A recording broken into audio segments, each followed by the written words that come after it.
રાજકોટમાં ડોમિનોઝ પિઝામાંથી જે માખી નીકળી તેને લઈને હાલ ચકચાર મચી ગઈ છે। અન્ય પણ સમાચાર સામે આવી રહ્યા છે ગાંધીનગરથી કે જ્યાં ઇસ્કોનના જન્માષ્ટમી મહોત્સવ માટે રાજકોટમાં જે પ્રકારે ડોમિનોઝ પિઝામાંથી જે માખી નીકળી જેનો ચોંકાવનારો વિડીયો સામે આવ્યો છે, હાલ તે તમામ લોકો માટે ચેતવણીરૂપ કિસ્સો છે। વાયરલ વિડીયોને લઈને ગુજરાત ફર્સ્ટે રિયાલિટી ચેક પણ કર્યું છે। ડોમિનોઝ પિઝાના કર્મચારીઓ દ્વારા ગોળ ગોળ જવાબો આપવામાં આવી રહ્યા છે। તમારા આરોગ્ય સાથે કયા પ્રકારે ચેડા આ લોકો કરી રહ્યા છે તેનો જીવતો જાગતો આ પુરાવો। અહીંયા જે ડોમિનોઝના કર્મચારીઓ છે તેમને કદાચ લોકોના સ્વાસ્થ્યની પડી જ નથી તેવું લાગી રહ્યું છે।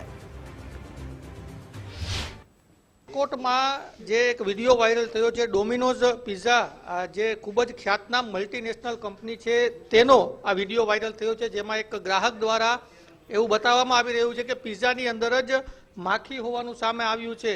અને આ જે રાજકોટના સેટેલાઇટ ચોક ખાતે જે આઉટલેટ આવેલું છે ડોમિનોઝ પિઝાનું, કે જ્યાંનો આ વિડીયો છે તે વિડીયોની જે જગ્યા છે ત્યાં અમે અત્યારે પહોંચ્યા છીએ। હું આપને દ્રશ્યો બતાવીશ, તમે પણ વિડીયોની અંદર જો ખરેખર શું હકીકત? મેનેજર અમને થોડીક વારમાં આવે એમની સાથે વાત। વિડીયોમાં તમે દેખાવ છો, શું હકીકત શું હતી? એમાં કાંઈ હકીકત નથી, એમાંથી અમારામાંથી જ નીકળી ગઈ।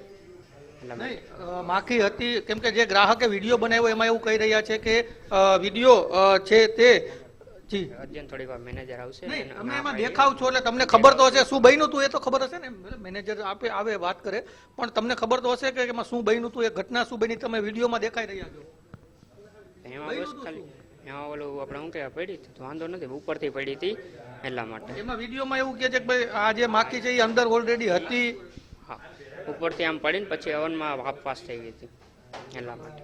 તમામ જે વિભાગો છે આરોગ્યને લઈને આટલી મોટી કાર્યવાહીઓ કરતા હોય ને એવામાં આ પ્રકારના વિડીયો વાયરલ થાય, એ પણ આ પ્રકારની મોટી મલ્ટીનેશનલ કંપનીના, એટલે ચોક્કસ સવાલો તો અહીંયા લોકોના આરોગ્ય સાથે ઉભા થઈ રહ્યા છે। કેમેરા પર્સન દેવજી રંગાડિયા સાથે ગૌતમ બેડા, ગુજરાત ફર્સ્ટ, રાજકોટ।